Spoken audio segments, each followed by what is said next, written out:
Enterología.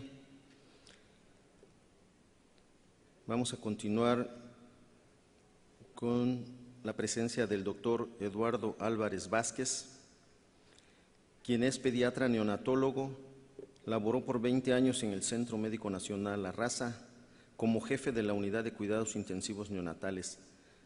Es expresidente de la Sociedad Mexicana de Pediatría, expresidente del Consejo Mexicano de Certificación en Pediatría, miembro de la Academia Mexicana de Pediatría y se le fue otorgada la medalla Liderazgo Anáhuac en Medicina en el 2007. Hoy viene con nosotros para presentar el tema ácido docosahexaenoico, el aporte dietético que ingiere la población infantil cubre con las recomendaciones de diversos organismos internacionales para una adecuada neuronutrición. Solicitamos la presencia. Doctor.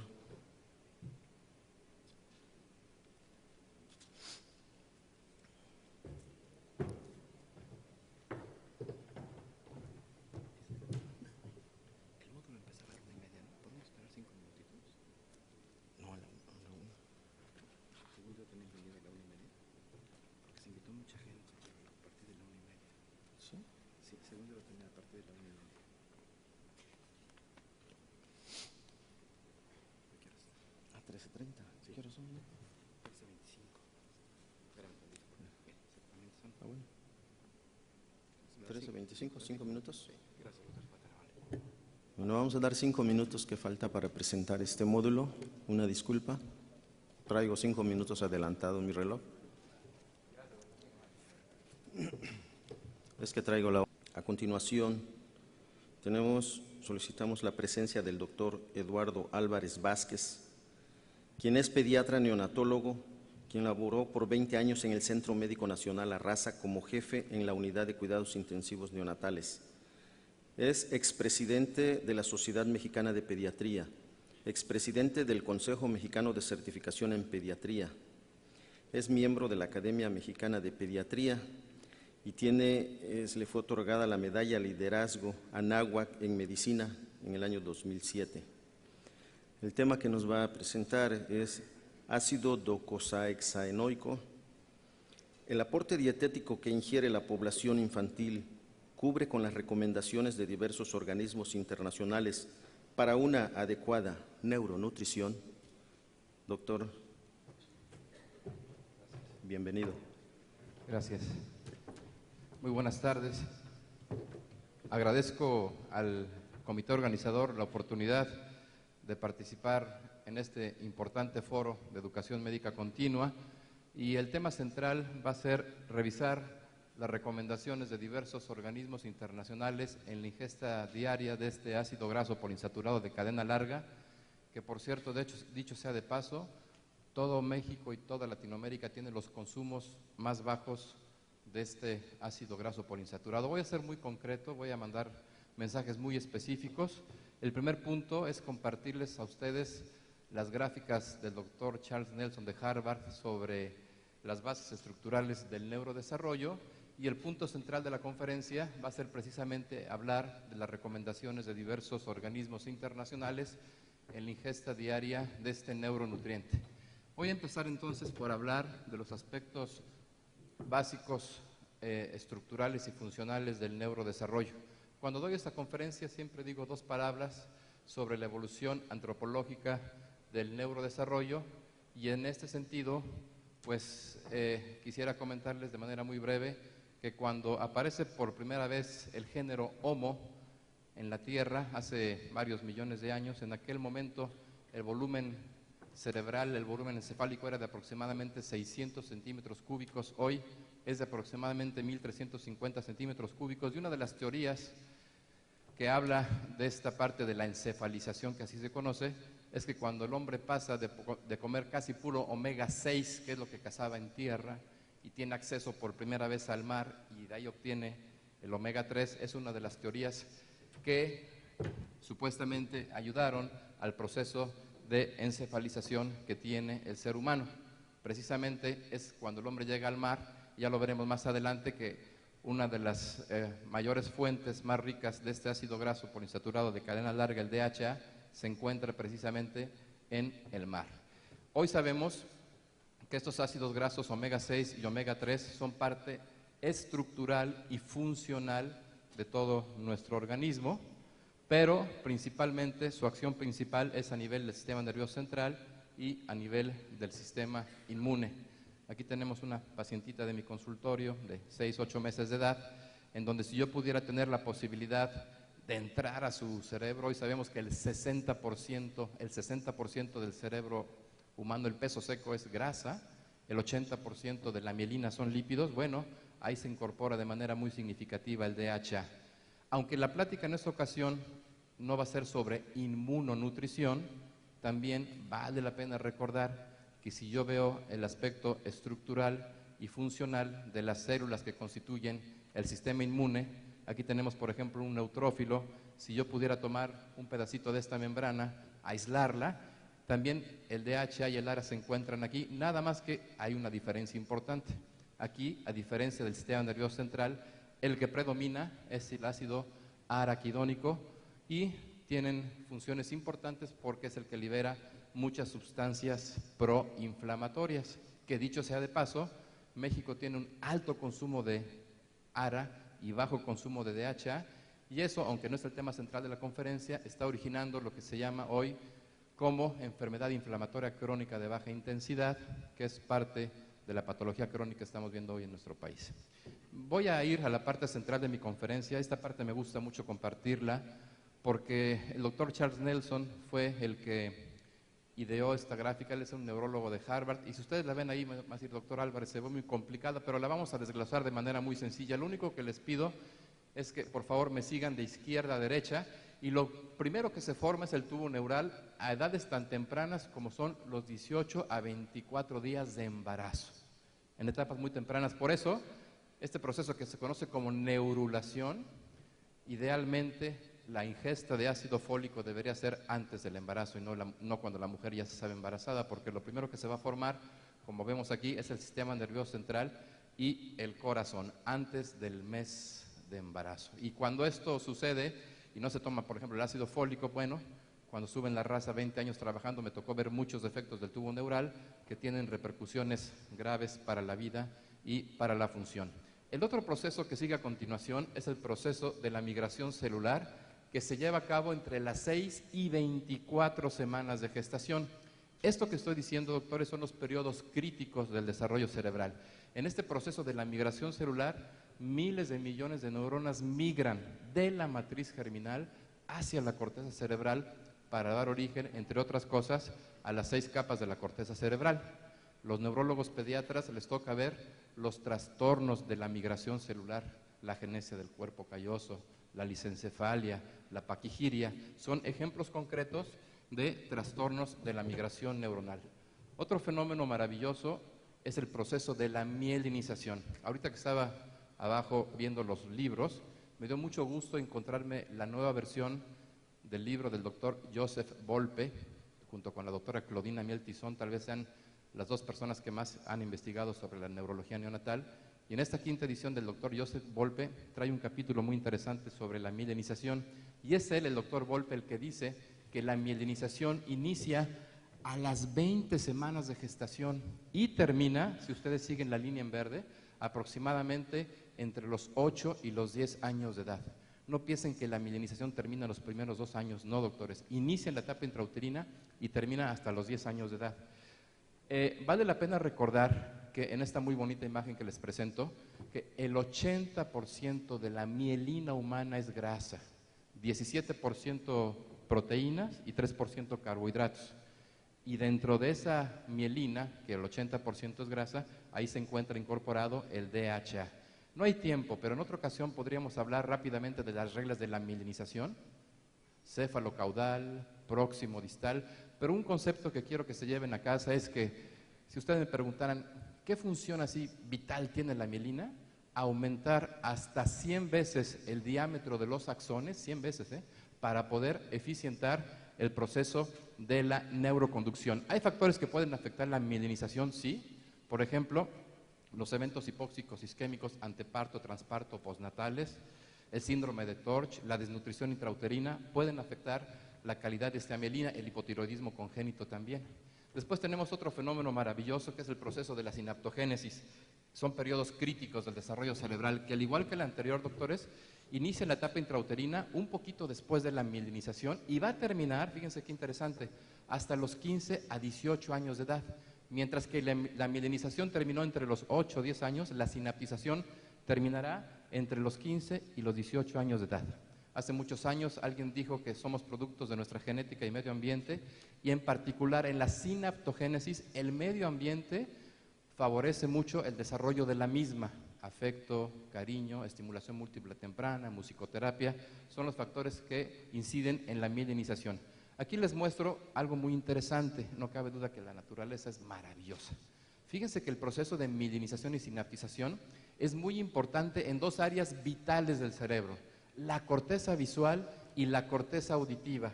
Si nosotros tenemos niños que tienen déficit auditivo o déficit visual, no van a poder desarrollar sus funciones ejecutivas cerebrales que se llevan a cabo en la corteza prefrontal porque están dañadas, lo veremos más adelante. Después, quiero hablar de algo muy importante que es precisamente continuidad de lo que acabo de decir, que es el proceso maravilloso de la audición y de la visión. Hay dos sitios del cerebro humano que son los más ricos en DHA. Uno, las neuronas, y los otros, los conos y bastones de nuestra retina. Lo que está a su derecha, doctores, son los conos. Hoy que salí en la mañana de la Ciudad de México, me tocó ver un muy bonito amanecer, porque mis conos tienen, todos los seres humanos tenemos 3 tipos de conos. En la escala zoológica los perritos ven en blanco y negro, nosotros podemos ver a colores porque tenemos 3 tipos de conos diferentes. Y a su izquierda están los bastones que tienen que ver más con la visión nocturna o como ahorita que estamos un poquito oscuros. Bueno, resulta que en el segmento externo de los conos y bastones es el sitio que también tiene gran cantidad de DHA, por eso yo digo que el DHA es parte estructural y funcional del neurodesarrollo y ese contacto visual entre madre e hijo es fabuloso. Otra situación, acabo de regresar de Perú de dar una conferencia, para mi sorpresa, Perú todavía no hace el tamizaje auditivo, doctores, mientras que aquí en México ya está en la norma oficial mexicana que se debe de realizar, aunque no todos lo hacen. Idealmente debería hacerse por lo menos en los primeros 3 meses de la vida. ¿Cuánto tendría que pasar para que un niño le diga a la mamá, no escucho, no oigo? Y muchos prematuros salen también con déficit auditivo. Imperativo evaluar la audición y la visión en niños prematuros o de alto riesgo, porque gracias a esto se va a formar la función más compleja y específica que tiene el ser humano, que es el desarrollo del lenguaje. No voy a hablar de esto porque es algo muy complejo, pero sí llévense un concepto a casa. El desarrollo del lenguaje en el primer año de vida es 100% prácticamente auditivo, mientras que después del primer año de vida el desarrollo del lenguaje es visual. Esto es algo muy importante para establecer un lenguaje adecuado. Y la última situación, y con eso termino la parte de esta gráfica tan bonita, es que las funciones cognitivas superiores que tiene el ser humano, funciones ejecutivas o intelectuales o como quieran llamarles, se llevan a cabo en la corteza prefrontal. Y a pesar de que la corteza prefrontal es un área de sinaptización y mielinización tardía, es donde el ser humano lleva a cabo sus funciones ejecutivas. ¿Por qué ante un problema concreto, específico, económico, familiar, uno sí salió adelante y el otro se tiró a la desgracia, se autoconmiseró? ¿Por qué? Porque tal vez tenemos diferentes capacidades en la corteza prefrontal. Ahí están las funciones ejecutivas, la inteligencia emocional, precisamente están ubicadas ahí.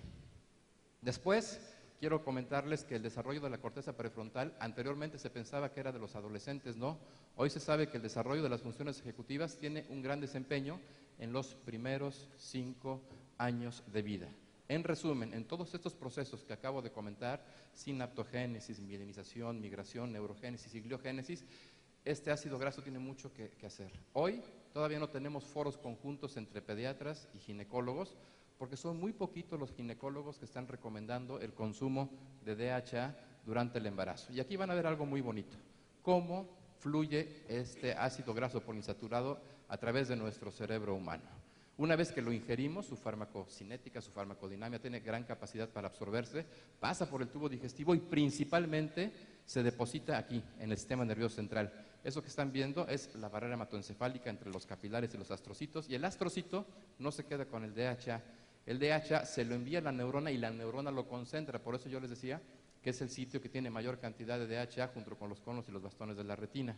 Después, otra cosa que es maravillosa, la única célula del cerebro humano que produce mielina es el oligodendrocito, desde las 20 semanas de gestación. La calidad de la mielina tiene que ver mucho con la buena nutrición de la mamá.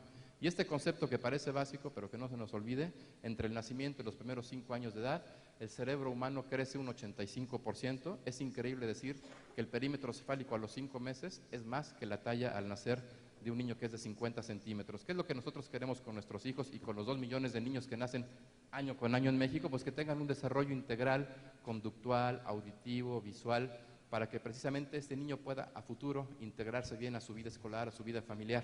Esto, que parece muy sencillo, pues nosotros como pediatras tenemos la obligación, a lo mejor no somos neurólogos, pero sí podríamos hacer una detección oportuna de signos de alarma neurológica y decir, este niño a lo mejor va mal en su motricidad gruesa, va mal en su motricidad fina, y en este sentido ya la doctora Claudina Mieltison fue la pionera en poner los calendarios específicos del desarrollo de la motricidad gruesa y el desarrollo de la motricidad fina.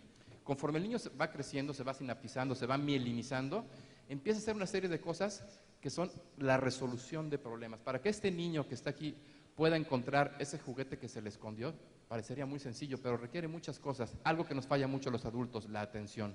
A concentración, atención, concentración, memoria de trabajo. Esto lo pueden hacer los niños a la edad aproximada de 9 meses, siempre y cuando tengan una buena neuronutrición, una buena estimulación, y podrán ver ustedes que cuando tenemos niños de alto riesgo, seguramente este tipo de cosas no las pueden hacer, y esto va teniendo repercusiones. Entro en la parte central de mi conferencia, que es las recomendaciones de diversos organismos internacionales para obtener el DHA, que se obtiene durante el embarazo, durante la lactancia, diversas fórmulas infantiles de lactación.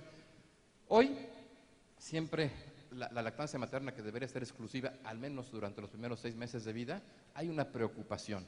Y la preocupación es que el contenido de DHA en toda Latinoamérica y en Europa está por debajo de lo recomendado. Yo les decía que tal vez uno de los neuronutrientes más sensibles a la dieta es el DHA, y el doctor Brenna publicó hace algunos años cómo estaba el DHA a nivel mundial. En novio de tiempo nada más le pongo que el país más bajo fue Pakistán, Argentina, y los más altos fueron los países asiáticos que consumen mucho más pescado. México tiene un promedio de DHA por debajo de lo recomendado, que son 0.32, y hay una buena oportunidad de incrementar el DHA en la leche humana asesorándolas. Y en ese sentido les traigo 2 publicaciones. Una que salió en Argentina en el año 2009, en donde evaluaron el DHA en la madre argentina y salió muy por debajo, y el otro muy reciente del doctor José Luis Silencio, que acaba de ser publicado en el año 2010, en donde él evaluó cosas muy interesantes. Una es que vuelve a demostrar lo que demostró el doctor Brenna, que el DHA en el calostro de la leche madura de mujeres mexicanas está por debajo de lo recomendado. Tenemos que trabajar mucho con las mamás para que cuando estén embarazadas y estén lactando, incrementar el consumo de DHA, o que coman pescado 3 veces por semana. Tampoco no más, porque la contaminación con metales pesados, en particular el mercurio, puede pasar por la barrera hematoencefálica y dañar ese cerebro que está en formación.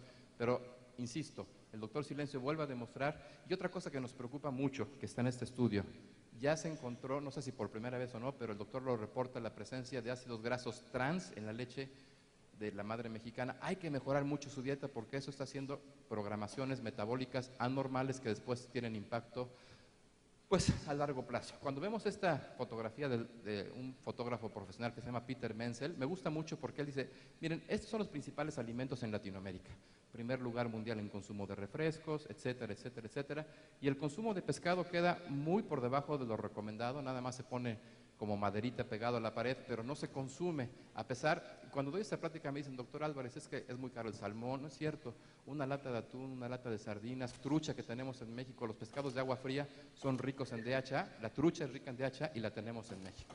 Después, algo para que se pongan a reflexionar, hoy tenemos una gran carga de omega 6 y poca carga de omega 3, estamos del lado proinflamatorio. Si yo les hiciera ahorita al azar un estudio de inflamación silenciosa y yo viera cómo está su perfil de omega 3 y omega 6, este perfil de inflamación silenciosa ya se hace en Estados Unidos, inclusive es requisito para ver si se les da un seguro de gastos médicos o no. Es bien interesante, muchos de los que estamos aquí tenemos ya una inflamación crónica de baja intensidad. ¿Qué significa eso? Solo es cuestión de tiempo para que al rato estemos con cáncer de colon, cáncer de mama, accidentes vasculares cerebrales, por esta situación que se llama inflamación crónica silenciosa de baja intensidad. Y en este sentido, la doctora Simopoulos tiene una gráfica que me encanta. Hoy tenemos un alto consumo de grasas totales, pero el problema es que es a expensas de los ácidos grasos saturados y de grasas trans, y poco consumo de omega 6. Esto está ocasionando enfermedades metabólicas con repercusiones importantes. Después, cuando nosotros como pediatras ablactamos a los niños, no nos hemos puesto a reflexionar cómo está el contenido de DHA en los diversos alimentos. Este estudio también es del doctor José Luis Silencio, quien hizo el estudio anterior, y cuando vemos el contenido de DHA en los diferentes alimentos con los que se puede ablactar un niño, realmente el contenido de DHA es bastante bajo.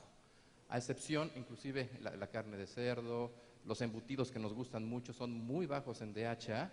Lo que tiene mayor cantidad de DHA es el huevo y el pescado. Vuelvo a hacer énfasis en esto porque tiene DHA y EPA. EPA es el ácido graso poliinsaturado de cadena larga con un gran potencial antiinflamatorio.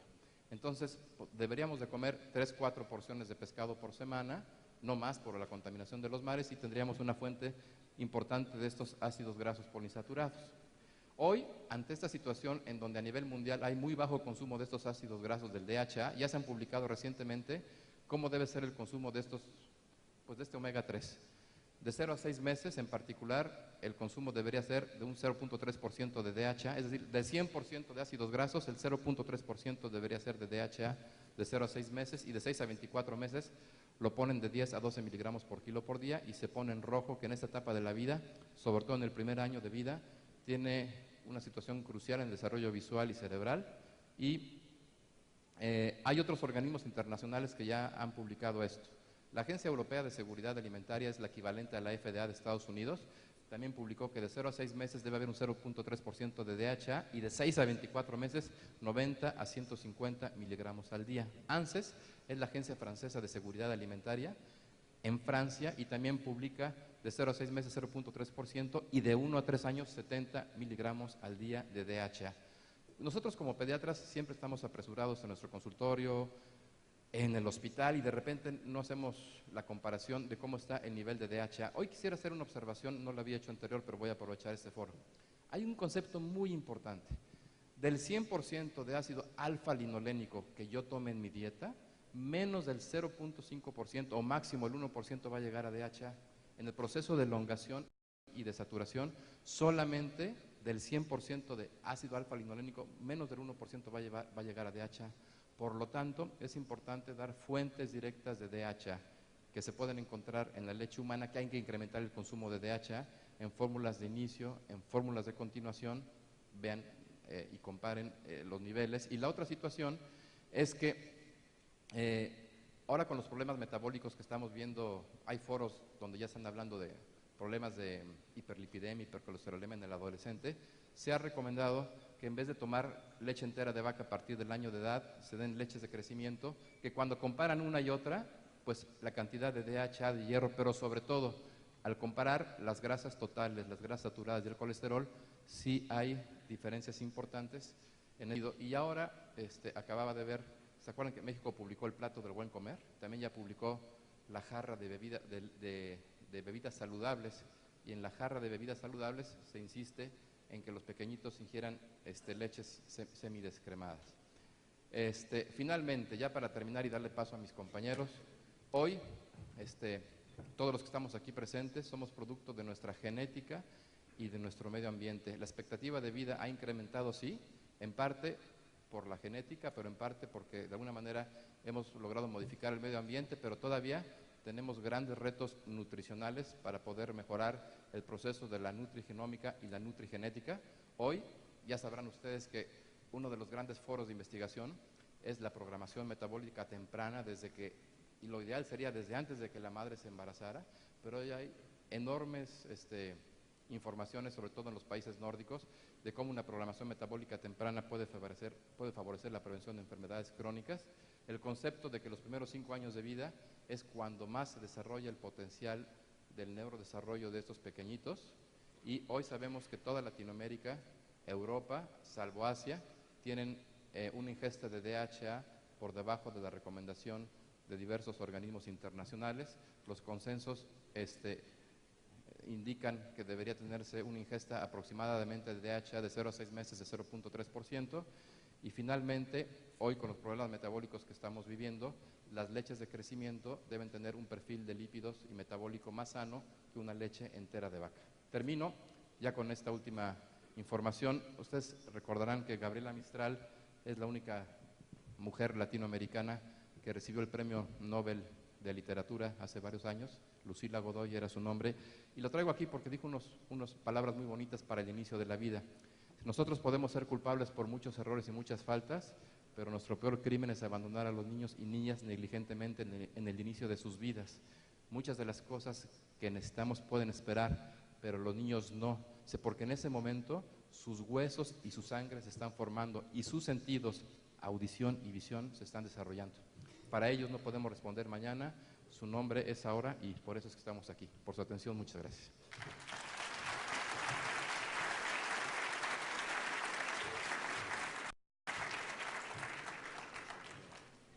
Damos las gracias al doctor Eduardo Álvarez Vázquez y le entregamos su constancia de participación. Muchísimas gracias. A continuación, sigue la doctora Flores Zárate Mondragón, quien es gastroenterólogo pediatra egresada del Instituto Nacional de Pediatría, tiene maestría en Ciencias Médicas en la UNAM, certificada y recertificada por el Consejo Mexicano de Certificación en Pediatría y en Gastroenterología. Labora en el Departamento de Gastroenterología y Nutrición en el Instituto Nacional de Pediatría, es profesor asociado del Centro de Orientación al Adolescente, investigador en Ciencias Médicas en el Instituto Nacional de Pediatría, profesor adjunto del curso de grado de Pediatría en la Universidad Anáhuac y es miembro del Comité Editorial y de Arbitraje de la revista Acta Pediátrica de México, miembro del Comité de Investigación del Instituto Nacional de Pediatría. Ha participado en más de 250 pláticas como ponente y tiene 75 artículos de publicación en revistas nacionales e internacionales. Le damos un aplauso a la doctora Flora Zárate Mondragón por su presencia en este congreso. Bienvenida.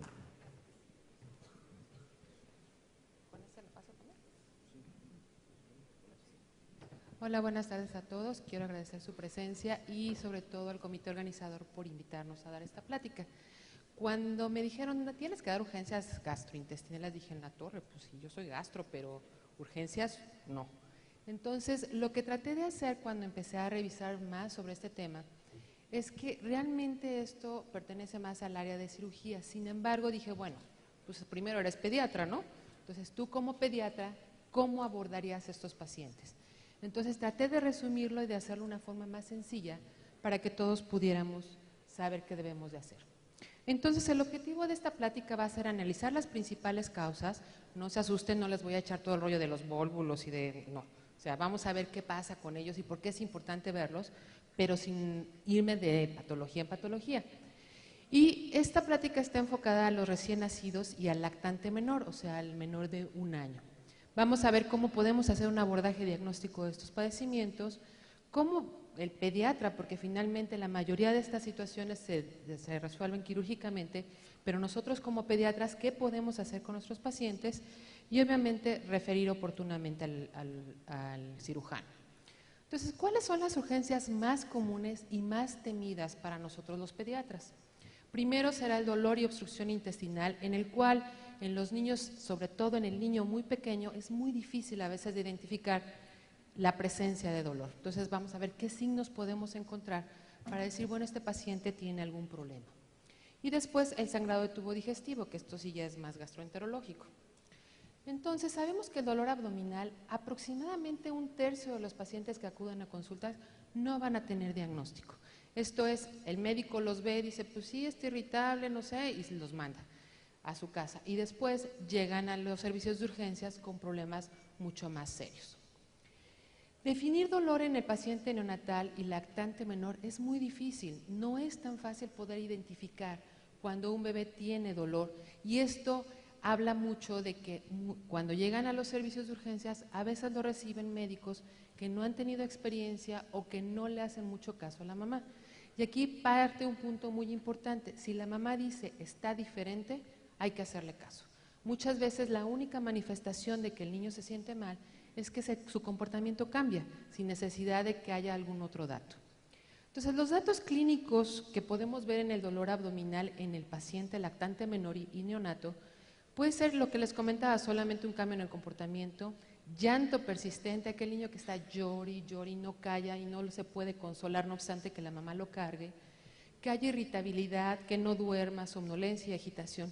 Si vemos, estos datos son muy inespecíficos, no nos dice ni nos dirá qué le duele al paciente, pero nada más con esto estamos obligados a hacer una historia clínica súper completa y un examen físico muy minucioso. Entonces, dentro de las causas que tiene de dolor el neonato, aunado a otros datos, debemos de tratar de orientarnos hacia qué puede tener este paciente. Entonces, una de las cosas más frecuentes son las malrotaciones convólvulos, que se presenta en 1 de cada 5,000 pacientes. ¿Cómo podemos orientarnos? El niño está irritable, está llorón, pero además va a presentar vómito biliar más o menos en un 80-90%. Estos datos van a ser las primeras datos de que está algo mal. Ya cuando empieza a haber hematoquexia, ¿se acuerdan aquello de grosella y eso? Es porque ya el intestino ya está sufriendo, ya tiene isquemia y eso hace que sangre. Hay que tratar de ubicarlo antes de que pase esto porque la posibilidad de una complicación va aumentando. La enterocolitis necrotizante o necrosante en los niños pequeños, sobre todo en el recién nacido, se ve en el punto 7 en 1000 nacidos vivos, según datos actuales. Los que estuvimos hace 20 años, pues veíamos muchísimo más de eso que lo que se ve actualmente. ¿Cómo podemos sospecharla? Cuando hay distensión abdominal, vómito, y nuevamente el niño está irritable, está diciendo, me siento mal, no estoy a gusto, no comen, vomita y hay distensión abdominal. La enfermedad de Hirschsprung se va a presentar en 1 en 5,000 pacientes y a veces la única manifestación es la irritabilidad y la presencia de distensión abdominal, aunque puede acompañarse de diarrea y constipación. Otro dato importante, el lineo meconial, que ya no es tan frecuente, pero si tenemos un paciente recién nacido que empieza con vómito biliar y distensión abdominal, hay que sospecharlo. La atresia duodenal con la presencia de vómito biliar. Otras causas de dolor y distensión, tenemos la estenosis hipertrófica del píloro, que todos saben que más o menos se presentan en 1.5 a 4 en 1000 nacidos vivos. Y la principal manifestación va a ser vómito no biliar en proyectil. Y todos sabemos la historia, ¿no? De que a las 2 semanas, varón, primogénito es más común. Sin embargo, en el tiempo, aún en lactantes mayores, podemos encontrar la presencia de estenosis hipertrófica del píloro. Entonces hay que acordarse que un paciente que aparentemente nos llega por reflujo, le damos tratamiento, sigue vomitando o empeora, hay que buscar que no tenga una estenosis hipertrófica infantil. La hernia inguinal encarcerada se presenta en el 0.8 a 4.4% y esta, teniendo solamente al niño desnudo y revisándolo exhaustivamente, podemos hacer el diagnóstico. Habitualmente vienen con vómito y la madre va a referir la presencia de una masa inguinal o una masa a nivel abdominal.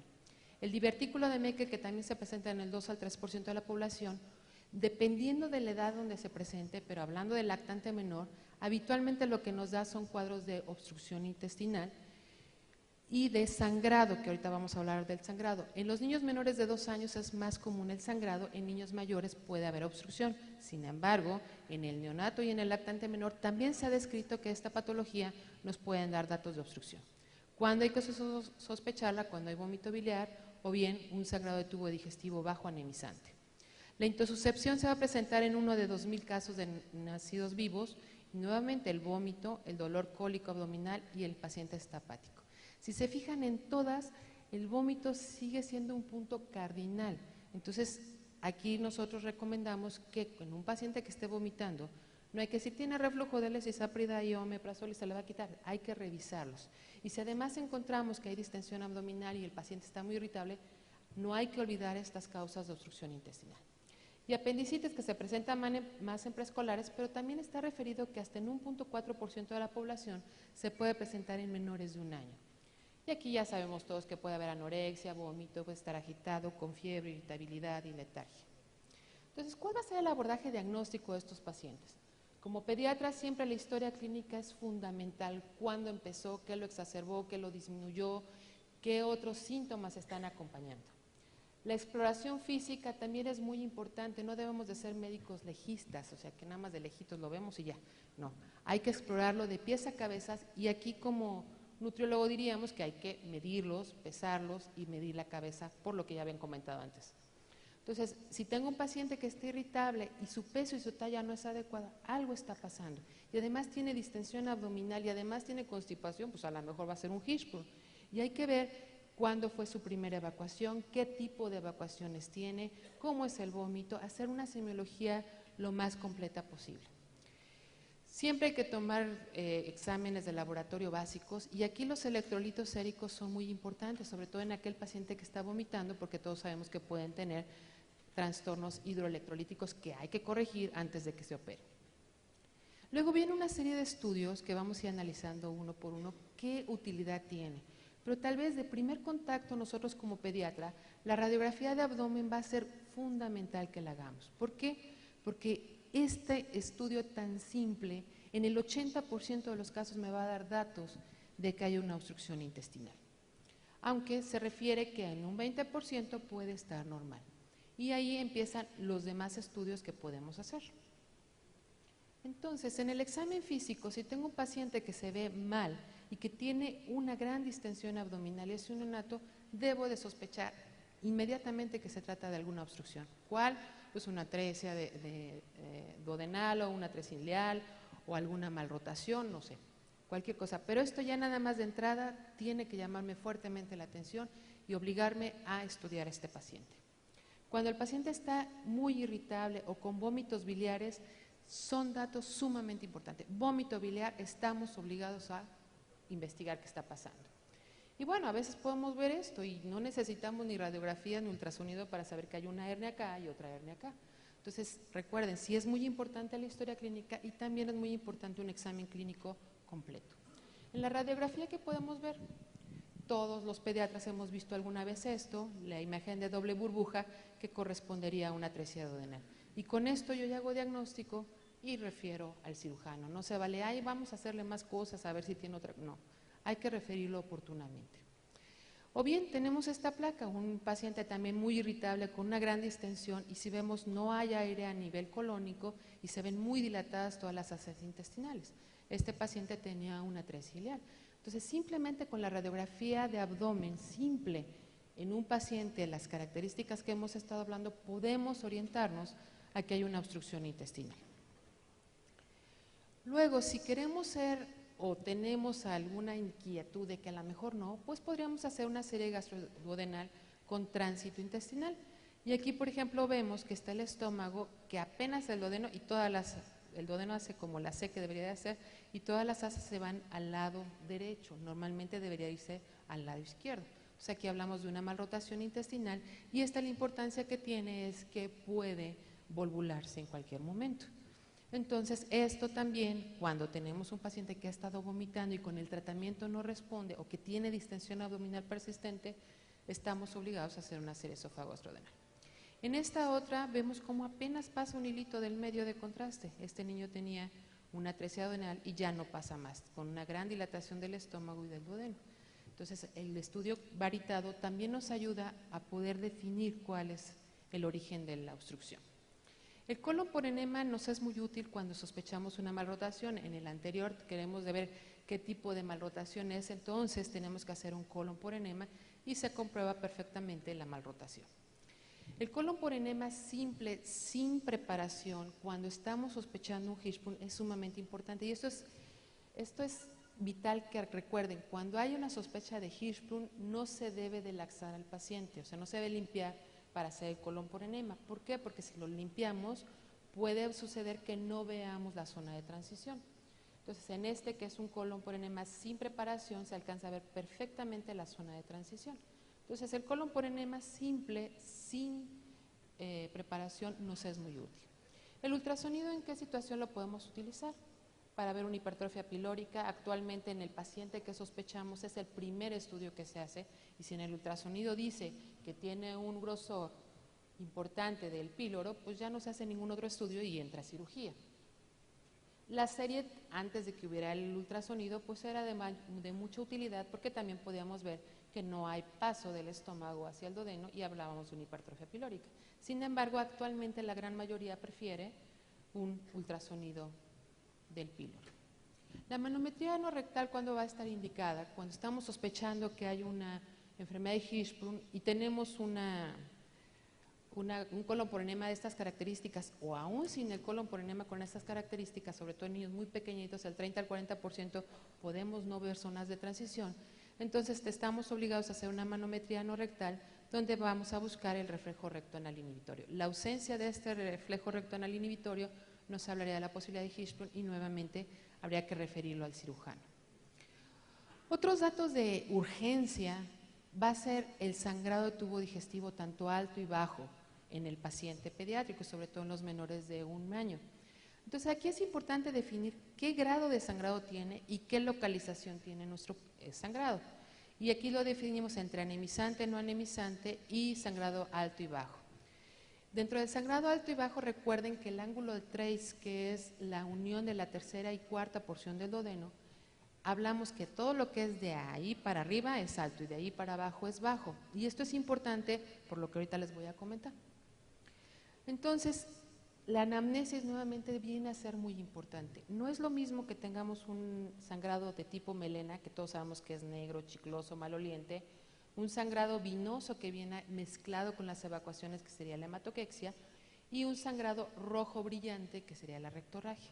Esto es sumamente importante reinterrogarlo e interrogarlo muy minuciosamente, porque a veces la mamá dice sangró, pero si es una rectorragia, nos ubica que el daño va a estar en el recto, no arriba, pero si es una hematoquesia, puede ser desde el ángulo de Treitz hasta abajo. Y en casos donde hay varices esofágicas, también podemos tener hematoquexia por el tránsito intestinal acelerado.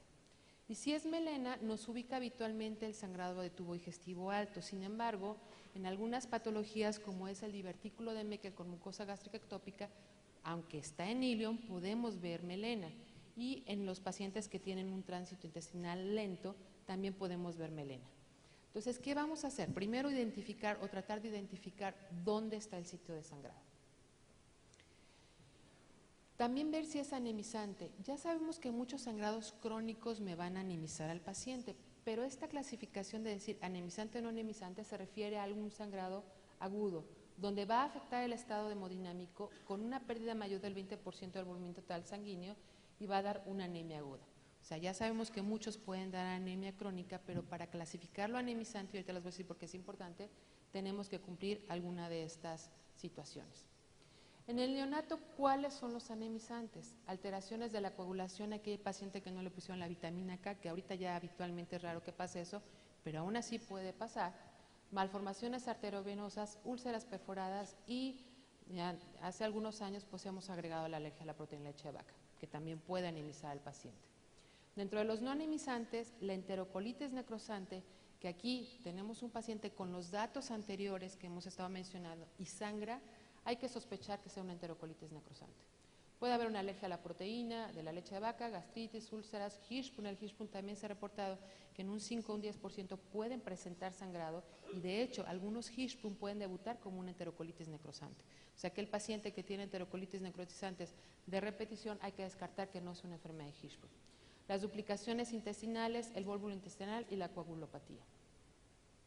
En el lactante menor, o sea menor de un año, empieza a haber varices y a veces nosotros decíamos, bueno, esto más bien lo vemos en escolares, sin embargo, en la casuística del instituto hemos tenido cada vez más chiquitos, menores de 1 año, con varices esofágicas secundarias a una hipertensión portal, secundaria a trombosis o degeneración cavernomatosa de la porta.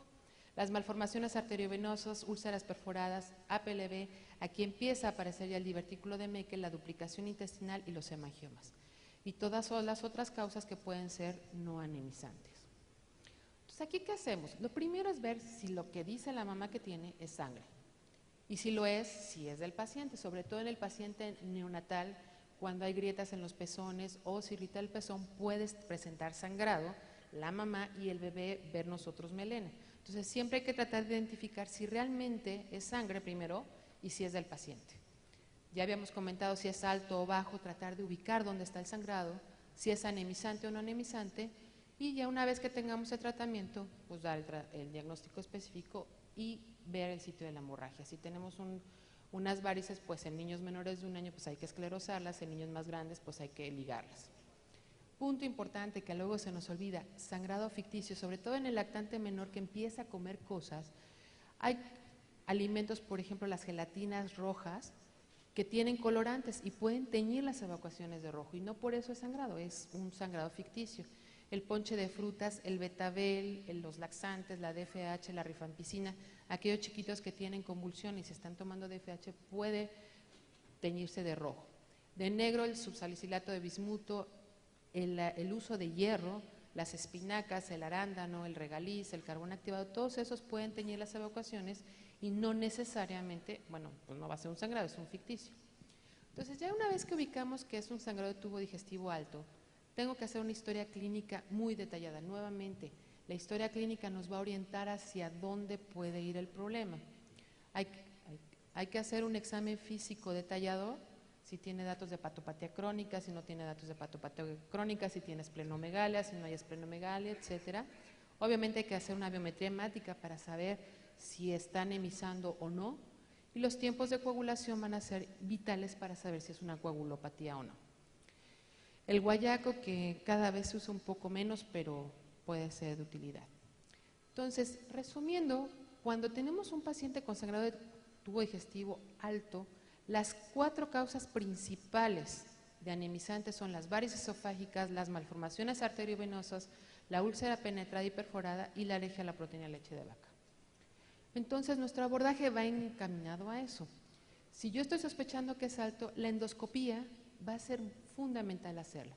¿Por qué? Porque si yo ya veo esto, tiene varices, entonces mi orientación diagnóstica va a ser para saber qué tipo de hipertensión portal tiene. Si tiene esto una úlcera, pues hay que descartar que no tenga una infección por Helicobacter, o sea un paciente que ha consumido Haines, o sea un paciente que está en estrés. Dentro del sangrado de tubo digestivo bajo anemizante, las principales causas es el divertículo de Meckel, malformación, hemangiomas, duplicación intestinal con mucosa gástrica ectópica y nuevamente la APLB. Aquí el estudio cambia. Primero tenemos que hacer por frecuencia, divertículo de Meckel va a ser mucho más frecuente que cualquier otro. Entonces siempre tengo que hacer primero un gamagrama con pernectato de tecnecio 99 o bien una gamografía con eritrocitos marcados para ubicar el sitio de sangrado. Si con esto no logro hacer un diagnóstico, me voy a una angiografía y luego una recto y colonoscopía. Entonces el gamografía, si alcanzan a ver, está pintando lo que es el estómago. Luego empieza aquí a ver algo que se empieza a pintar y la vejiga.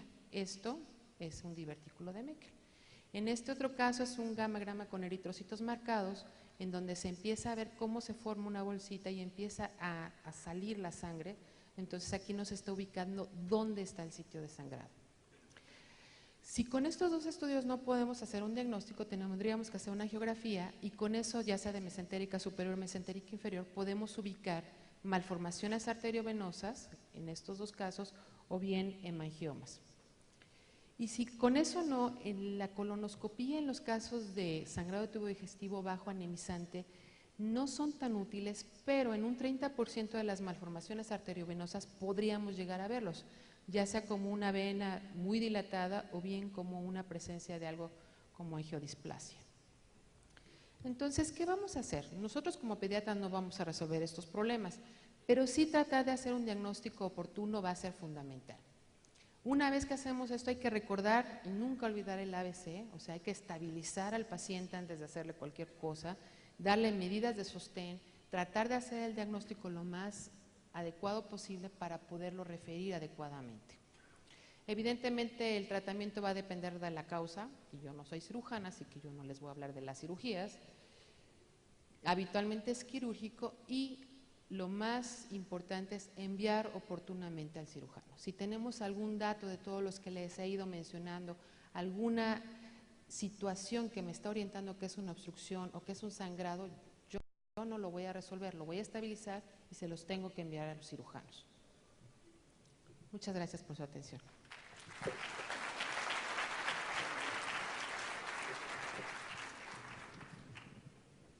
Doctora, muchas gracias. Le hacemos una entrega de su participación. Recordando que al final del siguiente tema tenemos el panel de preguntas para los profesores que integran el módulo de gastroenterología. A continuación tenemos la participación de la doctora Mónica Tijerina Treviño con el tema desórdenes gastrointestinales funcionales. Ella es médico cirujano egresada de la Facultad de Medicina de la Universidad Autónoma de Nuevo León. Tiene la especialidad en pediatría en el Hospital San José Tec Rey, gastroenterología y nutrición pediátrica en el Hospital Infantil de México Federico Gómez y actualmente labora en el Hospital General de Zona número 33 del Instituto Mexicano del Seguro Social y tiene también la maestría en Ciencias Médicas. Doctora Mónica, bienvenida a este congreso.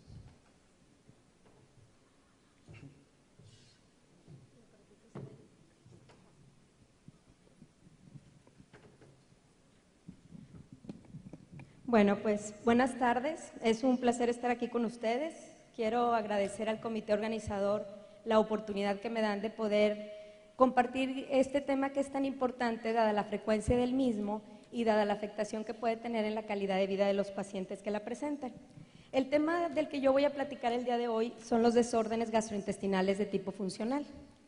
Nuestros objetivos va a ser definir algunos términos, recordar la epidemiología, etiología y patofisiología de este tipo de enfermedades, establecer la base de la evaluación y el diagnóstico, considerar el alcance del manejo y, por último, reconocer qué se puede esperar acerca del pronóstico de este tipo de pacientes. Como definiciones, el dolor abdominal crónico y recurrente es un síntoma común en niños y adolescentes. Anteriormente se tomaba en cuenta la cronicidad y la recurrencia como si fuera una misma definición. Sin embargo, conforme el paso del tiempo y con diferentes grupos que se han unido para poder dar más definiciones, este tipo de situaciones han cambiado, como lo vamos a ver más adelante. El dolor abdominal crónico puede o no ser de origen orgánico, lo cual es muy importante para poder establecer algún diagnóstico y por lo tanto alguna terapéutica específica. El no orgánico o funcional es aquel que carece de evidencia de anormalidad anatómica, inflamatoria, metabólica o neoplásica. Y la unión entre cronicidad y recurrencia, que era lo que les comentaba anteriormente, en el dolor abdominal existe y los términos en ocasiones son usados como sinónimos, aunque no es lo ideal. El dolor abdominal crónico anteriormente se tomaba en cuenta como que tenía que tener 3 meses de duración. Sin embargo, últimamente se ha establecido que con que presente de 1 a 2 meses el dolor, puede ser establecido como crónico. Y en los menores de 2 años esto puede ser un diagnóstico como tal. Sin embargo, en los mayores de 4 años, esto más bien es un síntoma que debe de establecerse con criterios de Roma, que actualmente estamos con Roma 3, y poderse dar un diagnóstico en específico, como lo vamos a ver más adelante. Y el dolor abdominal recurrente, sí es uno de los síndromes dolorosos recurrentes más común en la niñez, y su definición clásica está basada en 4 criterios. Sí completa una historia de al menos 3 episodios de dolor, que el dolor sea de una severidad que pueda afectar las actividades diarias, y que los episodios sean dentro de un periodo de 3 meses. Por eso no se puede utilizar unos sinónimos entre uno y otro tipo de cuadros. Y también carece de una causa orgánica conocida. El dolor crónico, pues como su nombre lo indica, es de larga duración, puede ser constante o puede ser intermitente y, como ya se mencionó, puede tener o no una causa orgánica específica. Ahora, dentro del dolor abdominal de tipo funcional, como ya se mencionó, no hay alguna causa específica y se puede dividir en diferentes diagnósticos dependiendo de los criterios que estemos tomando. Por ejemplo, la dispepsia funcional, pues es un dolor abdominal funcional o una sensación no placentera que está localizada en el abdomen superior. El dolor abdominal crónico, ya lo habíamos mencionado también. Y además de la dispepsia, tenemos lo que es el síndrome de intestino irritable, cuyas características es que es un dolor funcional que está asociado a las alteraciones en las evacuaciones. ¿Por qué es importante hacer este tipo de diferencia? Porque dentro de lo que uno esté pensando es el tipo de abordaje específico que vamos a realizar y por lo tanto también el tratamiento.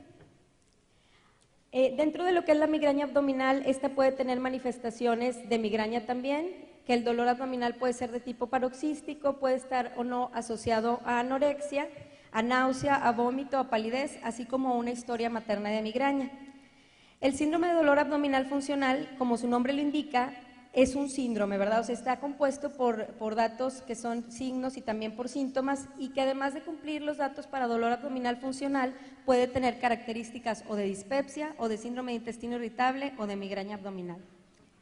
Ahora, dentro de las organizaciones importantes que han hecho mucho estudio al respecto de este tipo de trastornos, la Academia Americana de Pediatría y la Sociedad Norteamericana de Gastroenterología, Hepatología y Nutrición Pediátrica, en sus guías para la evaluación y el tratamiento de niños con dolor abdominal crónico, recomiendan que el término dolor abdominal recurrente no debe ser utilizado como sinónimo de funcional, que es lo que ya habíamos comentado, psicológico o relacionado al estrés. El dolor abdominal funcional, que es la causa más común de dolor abdominal crónico, es un diagnóstico específico que debe distinguirse de otras causas de dolor abdominal. Ahora, este tipo de trastornos, que es lo que nos compete el día de hoy, son un grupo de desórdenes gastrointestinales que incluyen combinaciones de síntomas que pueden ser crónicos o recurrentes y que no son explicados por alguna normalidad orgánica o bioquímica. Los criterios de Roma se han modificado con propósitos clínicos y de investigación. Ahora, como ya se mencionó, el dolor abdominal funcional no tiene una causa orgánica aparente, la etiología exacta y la patogénesis del dolor exacta es desconocida y no existen marcadores específicos, por lo que el diagnóstico es de exclusión. El diagnóstico se establece en base a los criterios que veremos más adelante. Ahora, estos criterios de Roma 3, que son los últimos, deben incluir que el dolor abdominal sea episódico o continuo, que como ya les mencioné se modificó de 3 a 2 meses, criterios insuficientes para otros trastornos funcionales, es decir, por ejemplo, si estamos hablando de dispepsia, pues no debe de tener datos de un síndrome de intestino irritable ni de migraña, y viceversa, ¿verdad? Si estamos hablando de síndrome de intestino irritable, pues no debe de tener datos de dispepsia o de migraña, etc. Y sin evidencia de algún proceso que explique los síntomas. Y al último les puse las modificaciones que se hicieron. Por ejemplo, antes tenía que ser por lo menos 3 episodios y ahora puede ser un solo episodio por semana en los últimos 2 meses, en vez de ser 3 meses. Bueno, dentro de lo que es el síndrome de dolor abdominal funcional, los criterios incluyen al dolor abdominal funcional en la niñez, pero que tiene aparte al menos un 25% del tiempo o más los siguientes datos, como por ejemplo la pérdida de la función o síntomas somáticos adicionales como dolor de cabeza, dolor en miembros o dificultad para dormir. Aquí, por ejemplo, podemos observar lo que es algunos de las subdivisiones que podemos tener dentro de la categoría H para los diagnósticos de desórdenes funcionales gastrointestinales en la niñez. Por ejemplo, vómito y aerofagia, síndrome de rumiación en el adolescente, etcétera, hasta que aquí ya tomamos en cuenta los trastornos gastrointestinales de tipo funcional, en los cuales están los que ya les mencioné. Dentro de la epidemiología, la incidencia y la prevalencia exacta del dolor abdominal crónico es desconocida, y en algunos reportes se estima que puede ir entre un 9 y un 15%. Se menciona que un 13% de los escolares la presentan y un 17% de los pacientes que se encuentran en su área de preparatoria, y estos pueden tener quejas asociadas a dolor abdominal de forma semanal. En un estudio clásico, que es el estudio de Apley, en el cual se evaluó a 1000 escolares, el dolor abdominal recurrente afectó igualmente a niños y a niñas hasta los 9 años. Posteriormente hubo un discreto predominio en niñas de los 9 a los 12 años en una relación de 1.5 a 1. Ahora, dentro de la patofisiología, algunas de las cosas que se pueden comentar es que existen, por ejemplo, en algunos de los pacientes desórdenes de la motilidad, o por ejemplo se piensa que puedan también tener alguna hipersensibilidad de tipo visceral con la subsecuente sensibilidad anormal intestinal a los estímulos, por ejemplo a los fisiológicos, como por ejemplo al momento de la alimentación o de la evacuación, a los psicológicos, como por ejemplo algún episodio de estrés que para un niño no le representaría ningún problema. Este tipo de niños pueden tener una hipersensibilidad, o a los dolorosos como tal, como por ejemplo simplemente algún episodio de gastroenteritis que a un niño le pudiera dar un dolor muy leve, por ejemplo a otro le pudiera causar más molestia, y esto pudiera tener un rol más dominante. Dentro de la patofisiología, pues también hay que tomar en cuenta la inervación, ¿verdad? Las vísceras están inervadas por un grupo de nervios pares, ¿verdad? Y las aferentes espinales llevan impulsos al cordón espinal. Todo esto tiene que ver también con lo ya mencionado de la hipersensibilidad que se piensa que puedan tener estos pacientes.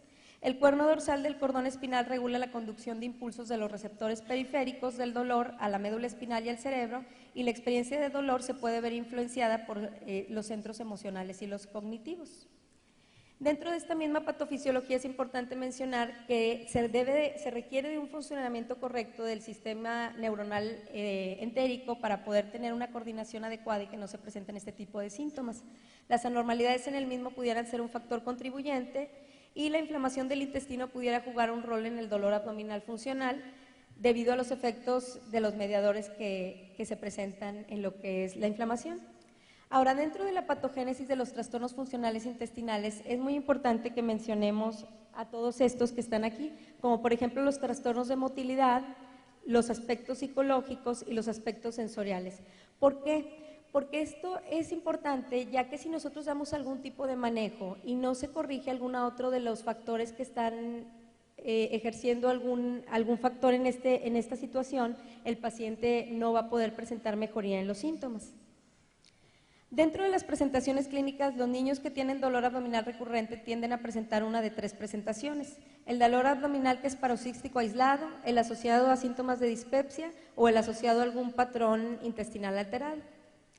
Ahora, dentro de los síntomas de dispepsia es importante mencionarlo porque si el paciente recae en esta categoría y nosotros notamos que, por ejemplo, tiene dolor asociado al alimento, que es epigástrico, que se puede acompañar de náusea o de vómito, pirosis, regurgitación, saciedad temprana o hipo excesivo o eructo, pues nosotros nos orientaríamos más a usar algún tipo de manejo que pudiera estar encaminado a los síntomas como tales.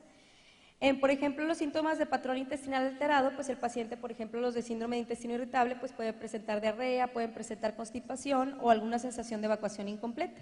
Y en el de tipo funcional es por mucho la causa más común de presentación en estos pacientes.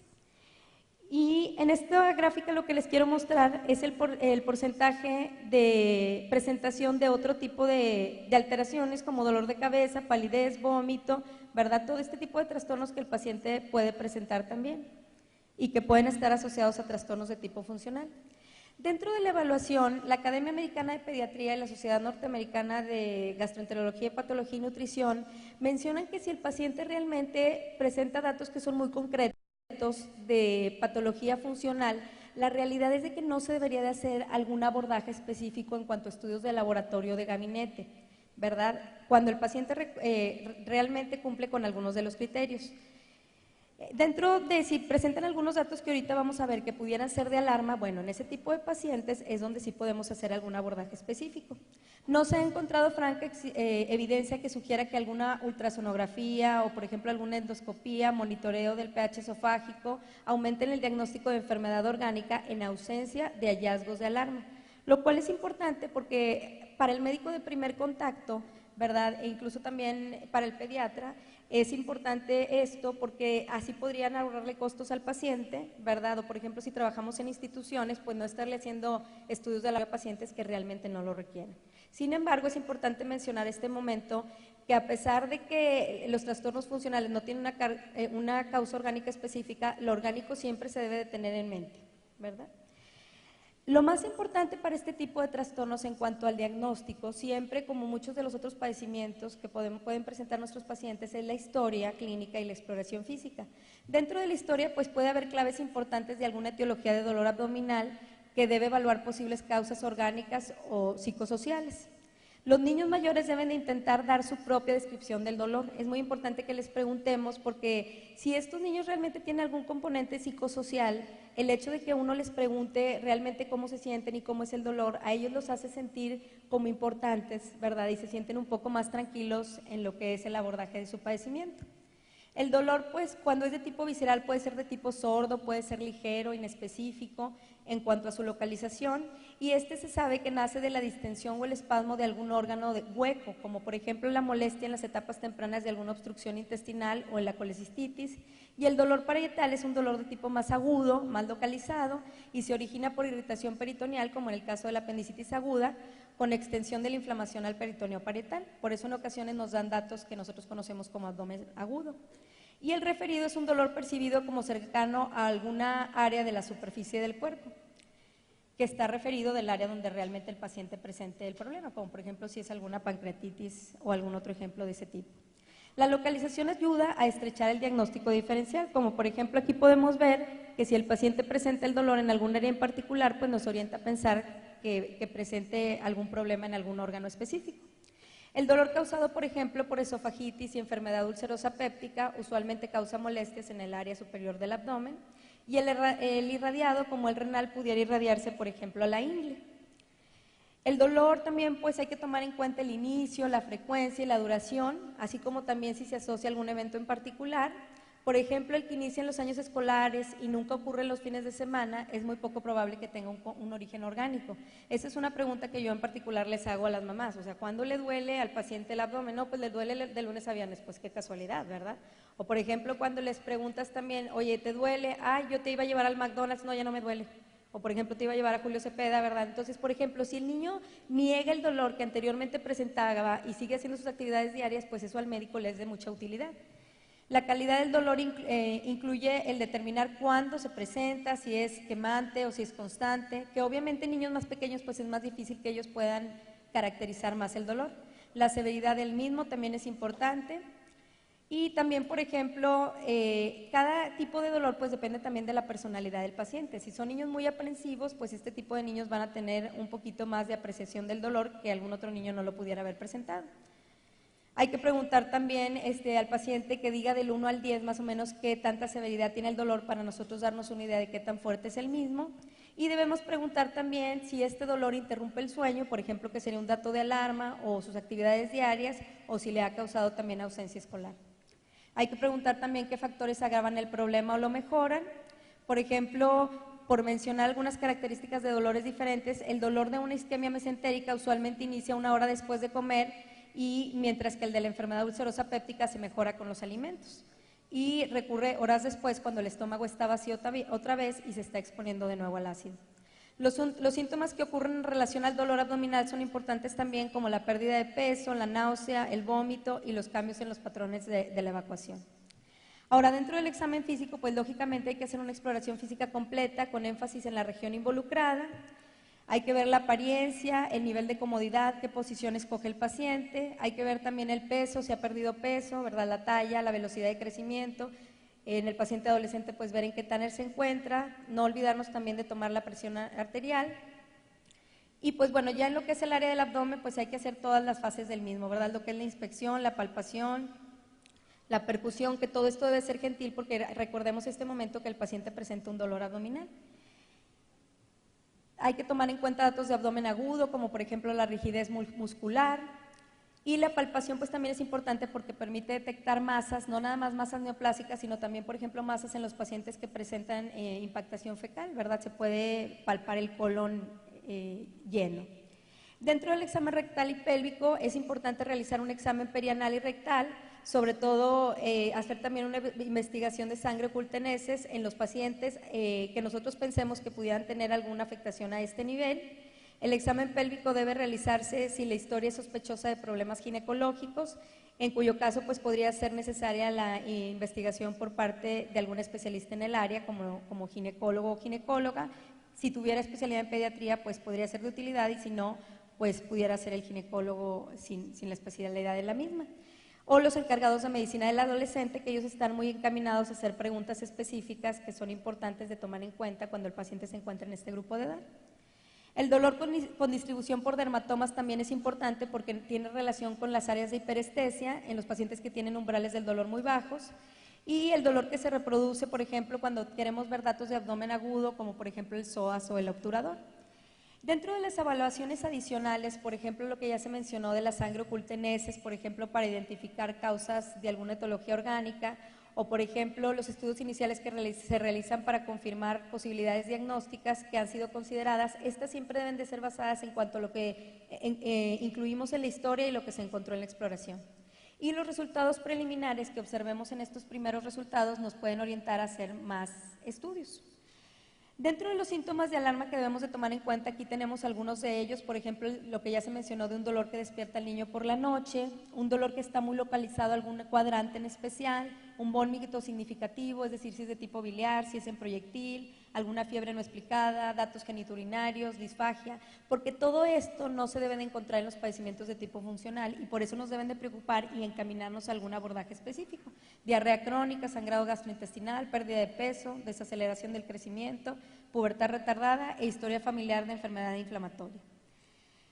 Estos son también otros datos de alarma, pero ya en la exploración, por ejemplo, hepatomegalia, esplenomegalia, ictericia, artritis, como por ejemplo en los pacientes con enfermedad inflamatoria intestinal, enfermedad perianal y hallazgos físicos anormales que no se expliquen por alguna razón.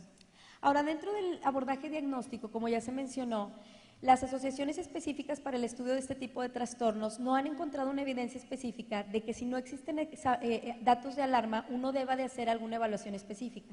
La evaluación sirve más que nada para tranquilizar a un poco a los padres, que de hecho está dentro de lo que es el manejo, que los pacientes se sientan tranquilos de que no existe una causa que esté provocando este tipo de síntomas. Entonces es importante mencionar eso. Y dentro de los exámenes iniciales que se puede realizar una biometría hemática para ver que el paciente no presente pues datos de anemia, leucocitosis, leucopenia, patrones de inflamación que se pueden ver alterados en la enfermedad inflamatoria intestinal como velocidad de sedimentación globular, proteína C reactiva, una química básica, porque recordemos que los pacientes con problemas de azúcar, ¿verdad? Por ejemplo, cetoacidosis y así se pueden presentar con dolor abdominal también. Investigación para enfermedad celíaca si hay antecedentes en la familia o si los datos clínicos concuerdan con este problema, coprocultivo, coproparasitoscópicos seriados, análisis de orinas pueden ser parte del abordaje. Y como ya se mencionó, si existe el riesgo de enfermedad celíaca puede ser 4 veces más altos en estos pacientes comparados con la población general. Por ejemplo, los pacientes con enfermedad celíaca no siempre se presentan con diarrea o con malabsorción, a veces se pueden presentar con el puro dolor abdominal, entonces es importante tomarlo en cuenta dependiendo de la historia y lo que allí encontremos en la exploración. Los niveles elevados de calprotectina en heces usualmente sugieren una etiología inflamatoria, aunque no los tenemos en todos los centros, ¿verdad?, para poderlos realizar, pero es importante que se mencione.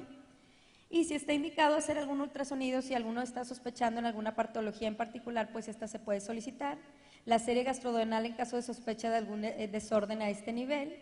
Y la infección por Helicobacter pylori, aunque no se asocia francamente con trastornos de tipo crónico, ¿verdad? En el caso del dolor abdominal, si hay síntomas sugerentes del mismo, como por ejemplo un dolor que te despierta por la noche, etcétera, pues se puede realizar. La prueba de hidrógeno expirado en caso de que pensemos en alguna malabsorción de azúcares, la intolerancia a la lactosa, pues es muy común que el hallazgo pueda ser coincidental y el clínico piense que esta sea la causa del problema y aunque hagas alguna restricción de este tipo de disacáridos, ¿verdad?, el paciente sigue con los síntomas, pues entonces hay que tomar en cuenta eso para ver cuál va a ser el paso siguiente. Y en caso de alguna endoscopía que se tenga que realizar en base a los síntomas que nosotros observemos o algún dato de alarma, ¿verdad? Y dentro del diagnóstico diferencial, pues bueno, como ya se mencionó, lo orgánico y lo funcional, dentro de los desórdenes orgánicos, pues las causas más comunes de problema crónico recurrente, pues puede ser la constipación, la malabsorción, parasitosis, dolor musculoesquelético, dismenorrea, desórdenes pépticos o la infección por Helicobacter pylori. Puede haber también alguna infección urinaria, alguna enfermedad inflamatoria intestinal o alguna enfermedad pélvica inflamatoria. Y otras más raras, pues colecistolitiasis, nefrolitiasis o presentación tardía de malrotación intestinal o vólvulo, intoxicación con metales pesados, algún absceso, el equivalente al hilio meconial, por ejemplo en pacientes con fibrosis quística, el himen imperforado con hematocolpos, neoplasia ovárica, daño pancreático, hipercalciuria, tuberculosis intestinal y angioedema hereditario, dentro de otras causas que pueden tener algún dato orgánico. Como ya se mencionó, la historia y la exploración es lo más importante. Los desórdenes orgánicos usualmente nos dan otros datos como disuria, hematuria, diarrea crónica severa, dolor persistente en algún cuadrante, efecto de masa, crecimiento en alguno de los órganos, ¿verdad?, abdominales, anormalidades perianales. Y bueno, dentro ya de cada uno de los trastornos funcionales específicos, la dispepsia funcional es una molestia que, como ya se mencionó, se enfoca al área superior del abdomen. Y algunas causas orgánicas de dispepsia pueden incluir enfermedades en relación a la acidez como la esofagitis, que puede ser esofagitis acidopéptica nada más o puede ser esofagitis eosinofílica, gastritis, duodenitis, infección por Helicobacter pylori, gastroenteritis, enfermedad de Crohn y enfermedad celíaca. La patofisiología, como en otras causas de los problemas funcionales, se desconoce y en algunos niños y adolescentes se han encontrado anormalidades en el ritmo eléctrico gástrico, retardo en el vaciamiento, volumen gástrico reducido, con respuesta a la alimentación y trastornos de motilidad antrodenal. Algunos factores que se han estudiado como posibles causantes en adultos son la función motora normal, sensibilidad visceral y factores psicosociales. No hay signos o síntomas que te orienten a pensar en algo orgánico y los síntomas de dispepsia usualmente generan mayor evaluación diagnóstica, como por ejemplo para realizar alguna endoscopia superior en caso de que el paciente no mejore con el tratamiento inicial.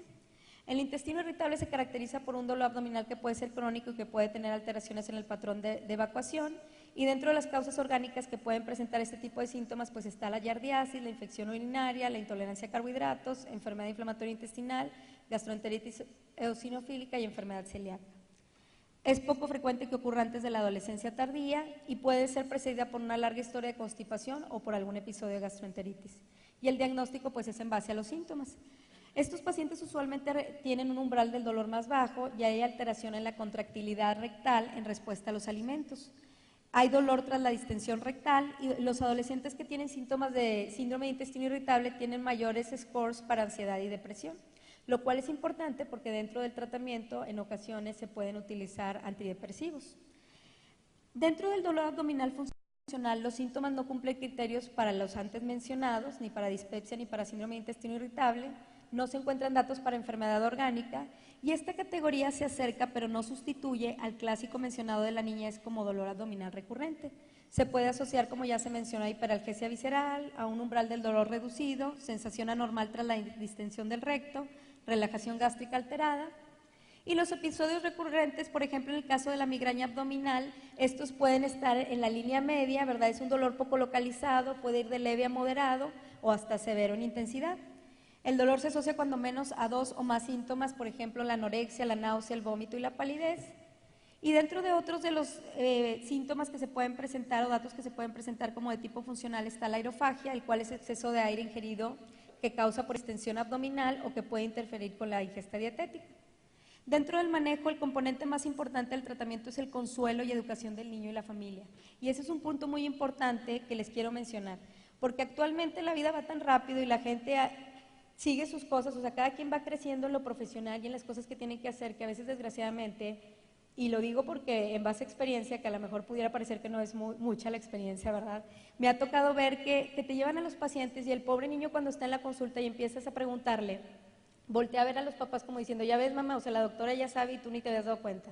¿Por qué? Porque a veces los niños, por lo mismo que los papás trabajan de 8 a 8, los niños se la pasan también en clases. O sea, de repente me ha tocado ver niños de 7 años que van 3 veces a la semana, 3 horas diarias a clase de inglés.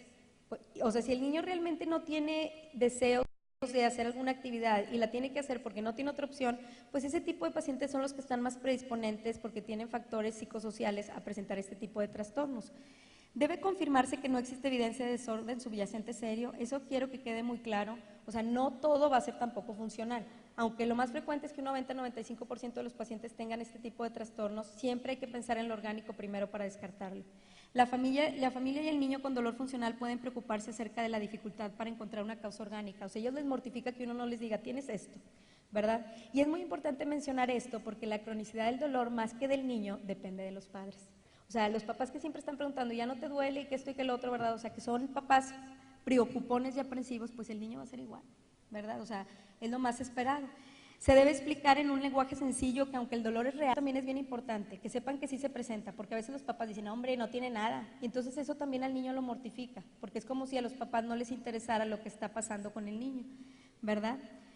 Y los niños de las familias que no aceptan una causa funcional son más propensos a tener quejas somáticas persistentes y ausencias escolares, hasta en un 30%.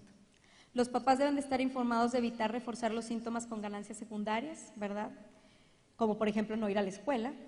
Si el niño ha perdido clases o ha cambiado sus actividades por el dolor, es importante que regrese a su rutina diaria, ¿verdad? Los objetivos del tratamiento deben enfocarse en regresar a la función y minimizar el dolor.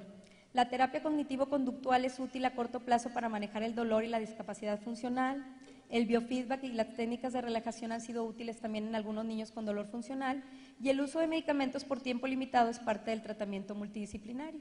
¿Cómo qué tratamientos? Pues es en base a los síntomas. El que presenta síntomas de dispepsia, pues podemos utilizar antiácidos o procinéticos, o por ejemplo también estos pacientes se han visto datos de mejoría en base con antidepresivos, como por ejemplo la amitriptilina. Para los que tienen datos de síndrome de intestino irritable, pues pueden utilizarse antidiarreicos o laxantes, pero no hay evidencia de que la dieta restringida en lactosa o los suplementos de fibra para los estreñidos disminuyen la frecuencia de los ataques de dolor. ¿Por qué? Porque los dolores son de tipo multifactorial. O sea, si la única causa fuera la que uno está atacando, probablemente el paciente mejoraría. Pero como quiera, todo este tipo de manejos, como también tienen efecto placebo, también pueden ser de utilidad. Los inhibidores de bomba y los relajantes de la musculatura visceral como anticolinérgicos se han usado empíricamente, siendo útiles en ausencia de alguna otra indicación específica. Y en esta tabla, pues nada más les quiero mostrar las terapias que se pueden utilizar, ¿verdad? Los antiácidos, según el desorden que el paciente presenta. Pero si se fijan, por ejemplo, la efectividad, por ejemplo, nada más de la terapia cognitivo-conductual, pues puede ser benéfica para el dolor abdominal recurrente. Por ejemplo, los bloqueadores H2 pueden ser inconclusos. La fibra añadida de la dieta, también el beneficio no es probado. O sea, realmente no ha habido algún beneficio probado para alguno de los tratamientos particulares. Entonces, el tratamiento específico, pues como ya se mencionó, dependiendo del síntoma específico. Y el pronóstico es lo importante, porque los pacientes van a preguntar eso y los papás también, ¿se le va a quitar o no se le va a quitar el dolor? No existen estudios prospectivos francos de que el resultado de las diferentes presentaciones del dolor abdominal funcional puedan retirarse, pero lo que sí se sabe es que un 30% de los niños cuyos padres no apoyan en el manejo en cuanto a lo que es no estar utilizando ganancias secundarias, van a ser pacientes que van a estar presentando todavía el dolor incluso hasta la etapa adulta. O sea, son pacientes que se les quita el dolor y a los 2 años o 3 años vuelven a presentar síntomas similares. Y estudios retrospectivos sugieren que las enfermedades orgánicas raramente son enmascaradas en el contexto de un desorden funcional. Es decir, cuando un paciente tiene algo orgánico, pues generalmente nos dan algún dato de alarma. ¿Y qué esperar? Después de 5 años, aproximadamente 1/3 de los niños con dolor abdominal recurrente tendrán resolución de su dolor, 1/3 continuará quejándose de los mismos síntomas y 1/3 tendrá quejas de dolor recurrente diferente. ¿Por qué? Porque como ya les mencioné que ese tipo de dolores son de tipo multifactorial, pues depende de los factores que el paciente puede estar viviendo, ¿verdad? Y dentro de las conclusiones, pues bueno, el dolor abdominal crónico, como ya se definió, ¿verdad? Si no tiene datos de alarma, es poco probable que vaya a tener una causa orgánica específica. Entonces, por lo tanto, no debemos hacer estudios extras que realmente no se requieran, ¿verdad? Y es importante mencionar que, por ejemplo, lo que ya se dijo de la historia y la exploración física son las metas de valor incalculable para poder llegar a algún diagnóstico específico, y el tratamiento pues es multidisciplinario. Y aquí, por ejemplo, yo les pongo imágenes de familias felices. Yo es lo que siempre le digo a los pacientes. A papás felices, pues lo más probable es que los niños vayan a ser felices también. O sea, si el niño ve que el papá está mortificado, preocupado, y la mamá también, o la ve también a ella con dolor de cabeza o dolor abdominal, pues lo más probable es que el niño también vaya a tenerlo, ¿verdad? Aquí podemos ver que es importante, o sea, que las familias vuelvan a los básicos, ¿verdad? Back to the basics. O sea, primero lo primero, ¿verdad? Y aquí pues les pongo, aparte de las sacadas de Google, unas imágenes de mi familia, mis papás, mis hermanos y mis sobrinos, ¿verdad? Tía Cuervas, ¿verdad? Bueno, ¿alguna pregunta o alguna duda? No sé.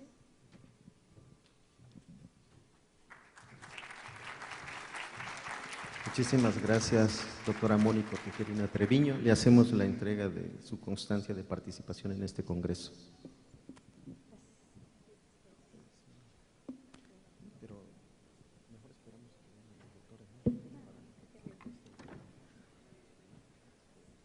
Sí, solicitamos la presencia del doctor José Luis Martínez Orozco, que es el coordinador de este módulo, para las preguntas que hayan quedado o que sean para nuestros profesores invitados. Me gustaría, yo sé que es tarde y muchos ya quieren ir a comer, pero si alguno de ustedes tiene preguntas para el módulo de gastroenterología, aquí estamos los especialistas, y si hay alguna pregunta, me gustaría que por favor alcen la mano para el que sea adecuado la puede contestar.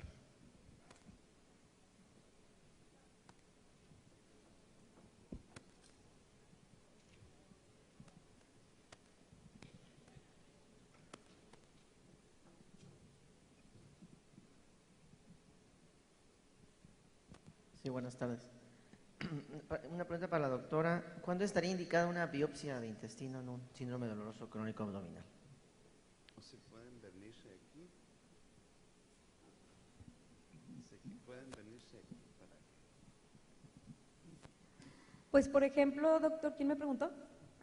Pues en el caso de que hubiera datos de alarma, por ejemplo, doctor, si el paciente tiene pérdida de peso, aunque no tenga diarrea franca, pues por ejemplo el paciente pudiera tener a lo mejor alguna enfermedad celíaca o algún otro tipo de problemas o algún trastorno gastrointestinal eosinofílico, en cuyo caso pudiéramos hacer otro tipo de abordaje y manejo. Pero realmente, por ejemplo, si el paciente tuvo un dolor abdominal y no tiene pérdida de peso, no tiene, por ejemplo, datos de parasitosis, o sea, no tiene ningún otro dato específico y uno le inicia manejo y mejora, pues la realidad es de que la endoscopía no estaría tan indicada. Y una pregunta más. Sí. Cuando todo falla, el antiespasmódico, el laxante, la dieta, ¿qué sigue? Pues lo que pasa es de que esa es una muy buena pregunta. O sea, cuando todo falla, pero ya hiciste todo, ¿verdad? O sea, ya por ejemplo hicieron pH-metría, ya hicieron endoscopía y no hay datos tampoco por anatomía patológica de que hay algún trastorno, pues hay que ver qué está pasando, ¿verdad? O sea, yo siempre digo que cuando hay un dolor abdominal crónico, siempre sean valorados como quiera los pacientes por lo que es psicología. Porque no es que yo piense que todo tiene un trastorno psicológico, no es eso. Pero la verdad es de que últimamente, con lo que se está viviendo actualmente, por ejemplo el bullying o como por ejemplo la violencia, o sea, hay muchas cosas enmascaradas que los hijos no le dicen a los padres. Entonces, aunque uno de tratamiento, o sea, si ya objetivamente, ahí es donde vienen todos los exámenes que sí se deben de realizar. Cuando ya vimos que todo falla, pero que los exámenes todo sale normal también, pues entonces ahí es donde hay que ver qué está pasando. Porque a veces los papás también son muy renuentes a llevar al niño, por ejemplo, a psicología o a psiquiatría. Y en esos casos sí es importante, porque como les digo, los niños no dicen todo. O sea, por ejemplo, simplemente les voy a poner rápidamente un ejemplo. Un niño de 5 años que lo meten a karate y va también 1 hora y media diaria, 3 veces a la semana, lunes, miércoles y viernes a los 5 años. Y el papá era karateca. Oye, ¿cómo sabes que el niño de 5 años quiere hacer karate también? O sea, yo entiendo que uno como padre tenga expectativas de los hijos, ¿verdad? Pero no, el hecho de que uno tenga nivel maestría y tenga doctorados y todo, no quiere decir que el hijo también lo tenga que tener. Entonces, esa pregunta que usted me hizo es muy importante, pero cuando todo falla, pues hay que hacer el abordaje completo. Y con completo me refiero a endoscopía alta y baja y todo lo que se tenga que realizar, pero para poder tener las herramientas de decir, ¿sabes qué? Todo está negativo. Gracias. ¿Verdad? Bueno. ¿Otra pregunta?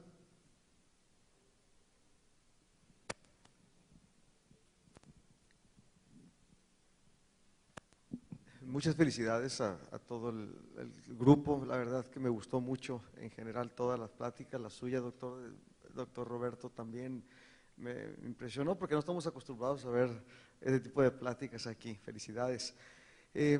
Para usted sería lo de si la endoscopía te está ayudando a detectar, porque se enfocó mucho a la presencia de cálculos y cálculos pequeños y todo, pero las enfermedades de pólipo, diferencia bien los pólipos de los cálculos por la densidad del ultrasonido, ¿es frecuente, no es frecuente la enfermedad poliposis, por ejemplo, pólipos vesiculares? Sí, los pólipos vesiculares y pólipos inclusive en los conductos biliares se pueden ver con ultrasonido endoscópico. Se pudiera inclusive tomar una biopsia con aguja fina dirigida por el ultrasonido.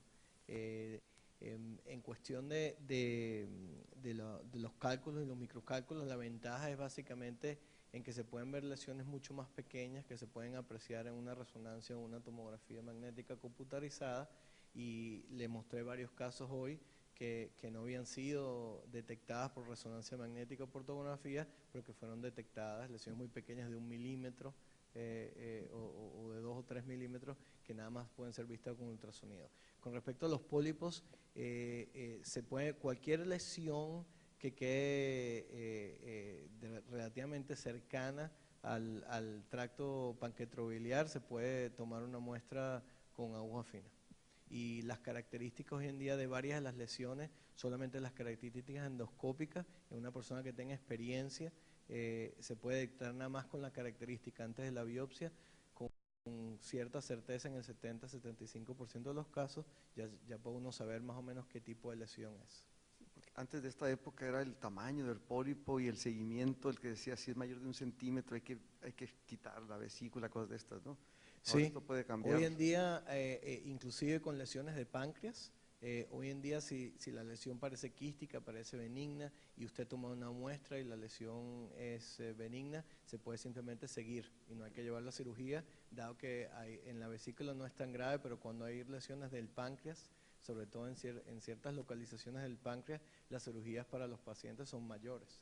Entonces, si se puede no hacer una cirugía mayor y simplemente observar al paciente, eso es lo que se hace. Otra de las cosas que nosotros vemos frecuentemente en los pacientes con trombosis son los adenomas en la papila.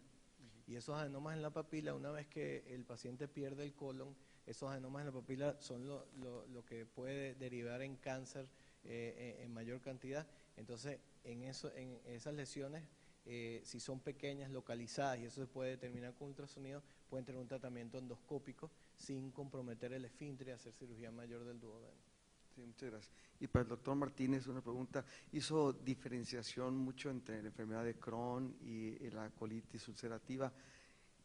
Por valor pronóstico, ¿cuál tiene mejor o menos buen pronóstico? Porque son diferentes las entidades, aunque aparentemente la patofisiología es algo similar, pero ¿tienen un pronóstico para la vida o para malignizarse diferente, si se diferencia bien Crohn de colitis ulcerativa?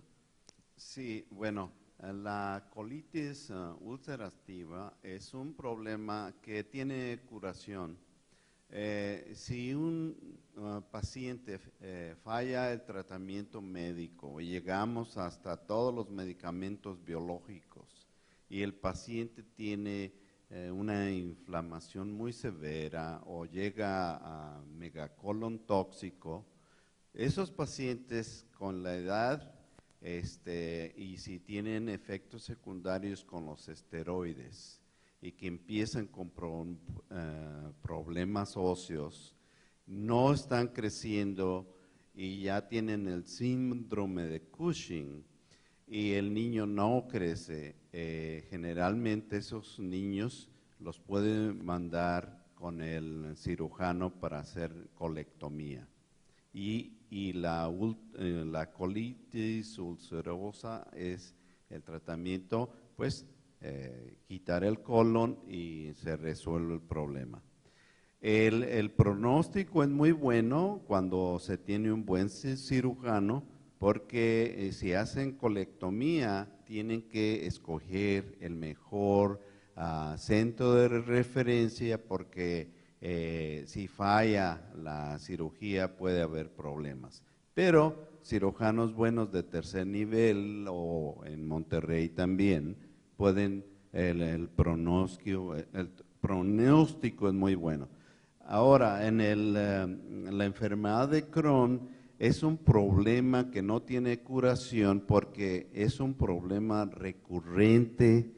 Y ahora con el gen que se descubrió hace 5 años, el NOT y el CART15, esos problemas son muy crónicos a nivel del hilio terminal y el problema es que ciertos pacientes tienen estenosis severas, fístulas y generalmente hay un biológico que es la Remicade, que es hay protocolos específicos que sí se puede controlar la enfermedad, pero hay veces que se hacen estenosis muy marcadas que se puede hacer cirugía, pero el problema se puede controlar, pero no tiene curación en el momento. Muchas gracias. Sí, gracias. Buenas tardes. Sí, en la experiencia, doctora, que ustedes tengan para diagnóstico de divertículo de Meckel sangrante, bueno, cuando está sangrando, pues se sospecha clínicamente por la edad del niño y antecedentes a veces. Yo no sé ustedes, en aquellos casos que ya dejaron de sangrar, que ya les llega a ustedes que tuvo un antecedente de sangrado, ¿qué porcentaje de falsos positivos o falsos negativos tienen con el estudio de medicina nuclear? Porque nosotros en nuestro medio, bueno, a lo mejor no son muy buenos los especialistas en medicina nuclear, pero siempre nos informan que el niño necesariamente tiene que estar sangrando para que salga positivo. No. Entonces, hemos tenido problemas porque ya se han consultado 2 o 3 estudios en otros lados y el niño sigue igual, ¿no? Incluso hemos recorrido a otros métodos, ¿no? Por ejemplo, la paroscopía diagnóstica, ya casi preoperatoria, y ya encontramos ahí el divertículo. Pero no sé ustedes la experiencia que tengan, porque no sé si qué factor de especificidad o sensibilidad tenga el estudio, bien hecho. Es muy alto. De hecho, en los pacientes que tienen divertículo de Meckel con mucosa gástrica ectópica, el pernectato de tecnesio 99 se fija a las células parietales y a las células productoras de moco. Por eso es que es tan específico y es tan sensible. Y lo podemos aumentar todavía la especificidad y la sensibilidad casi al 95 y 99% cuando damos un inhibidor de la bomba de protones o bien un bloqueador H2, se aumenta la especificidad. Ahora, el estudio que a lo mejor yo creo que se está confundiendo es que cuando tenemos un sangrado activo podemos hacer eritrocitos marcados y ese sí, cuando tiene desde 0.35 hasta 1.5 mililitros por hora de sangrado, podemos identificar el sitio de sangrado, pero son dos estudios diferentes. Entonces, si yo tengo un niño que tiene un divertículo de Meckel que no está sangrando, aún así el estudio de pernectato de tecnesio 99 es muy sensible y muy específico. O sea, sí hace el diagnóstico. El problema es cuando el divertículo sangra porque tiene un tejido pancreático o es mixta la mucosa y no la podemos ver. Pero aún así hacemos todo el abordaje diagnóstico y si no encontramos hasta llegamos a la parotomía. Si es anemizante hay que buscar el sitio de sangrado a fuerzas. Gracias, doctor. ¿Alguna pregunta más? Buenas tardes. Pregunta para ultrasonido transendoscópico. En el caso de una pancreatitis aguda recidivante, o sea, entre cuadro y cuadro se resuelve totalmente, no queda con secuelas, no queda pancreatitis crónica, todo bien, pero se están repitiendo los cuadros. Ya se descartó pancreatitis autoinmune, todas las posibles causas, malformaciones congénitas, ya tenemos CEPRES, todo. ¿Es posible que ante el ultrasonido transendoscópico se pueda escapar una microlitiasis que sea tan pequeña que no sea perceptible? ¿Es factible? Eso sí, yo le preguntaría cómo diagnosticó que el paciente no tenía pancreatitis autoinmune, porque generalmente en muchos de los pacientes se tiene que terminar haciendo una biopsia del páncreas directa y y eso lo más fácil se puede hacer por cirugía, pero lo más fácil es hacerlo a través de endoscopio. Y la otra cosa que le diría es si le ha hecho genética.